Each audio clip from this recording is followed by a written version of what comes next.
उत्तराखंड में पंचायत चुनाव को लेकर बना कंफ्यूजन काफी हद तक दूर हो चुका है। हाईकोर्ट ने पंचायत चुनाव पर रोक लगाने से इनकार कर दिया है।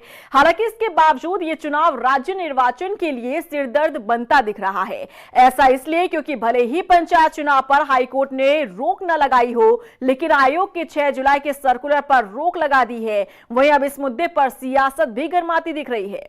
देखिए रिपोर्ट।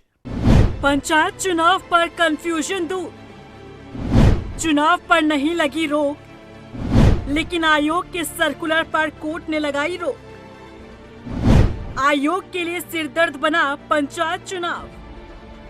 उत्तराखंड में पंचायत चुनाव को लेकर चल रहा कंफ्यूजन काफी हद तक दूर हो चुका है। हाईकोर्ट ने चुनाव प्रक्रिया पर रोक तो नहीं लगाई, लेकिन राज्य निर्वाचन आयोग द्वारा 6 जुलाई को जारी किए गए सर्कुलर पर हाईकोर्ट ने रोक को बरकरार रखा है। बता दें कि आयोग ने अपने सर्कुलर में कहा था कि जिन मतदाताओं के नाम ग्राम पंचायत की मतदाता सूची में हैं और शहरी मतदाता सूची में, उन्हें मतदान करने या चुनाव करने से नहीं रोका जाए। कोर्ट ने आयोग के इसी सर्कुलर पर 11 जुलाई को रोक लगा दी थी, जिसे आज सुनवाई में भी बरकरार रखा गया। वहीं पंचायत चुनाव को लेकर सूबे में सियासत भी गर्माती दिख रही है।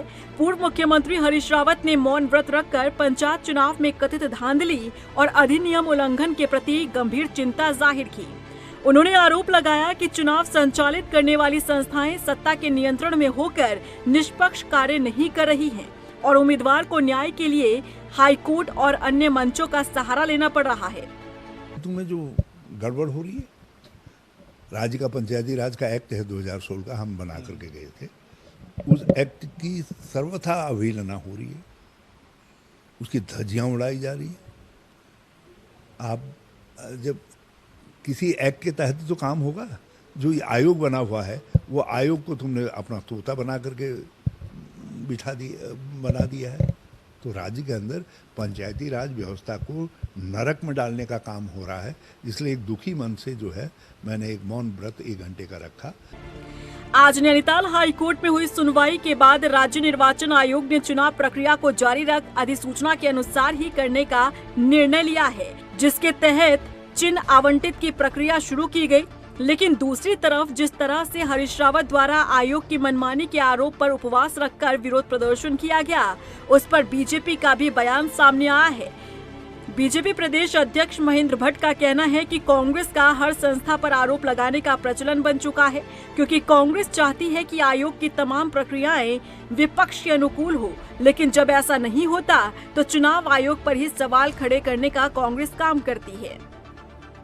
कांग्रेस तो हमेशा हर संस्था पर आरोप लगाने का एक नेचर सा बन गया है, और केवल राज्य के चुनाव आयोग ही नहीं बल्कि केंद्र के भी चुनाव आयोग पर उनके प्रश्न खड़े होते हैं। जब उनके हित में चीज़ें आती हैं तो अनुकूलता हो जाती है, जब उनके विरोध में चीज़ें आती हैं तो चुनाव आयोग पर ही प्रश्न खड़ा कर देते हैं। फिलहाल पंचायत चुनाव को लेकर कोर्ट ने काफी हद तक कंफ्यूजन दूर कर दिया है, लेकिन ये पंचायत चुनाव राज्य निर्वाचन आयोग के लिए सिरदर्द बन चुका है, क्योंकि आयोग के सर्कुलर के मुताबिक ही उम्मीदवारों ने नामांकन किए और अब आयोग के सर्कुलर पर कोर्ट की तरफ से रोक लगाई गई है। ये कहीं न कहीं उम्मीदवारों के लिए बड़ा झटका है। रफ्तार मीडिया के लिए देहरादून से अशोक कुमार के साथ ब्यूरो रिपोर्ट।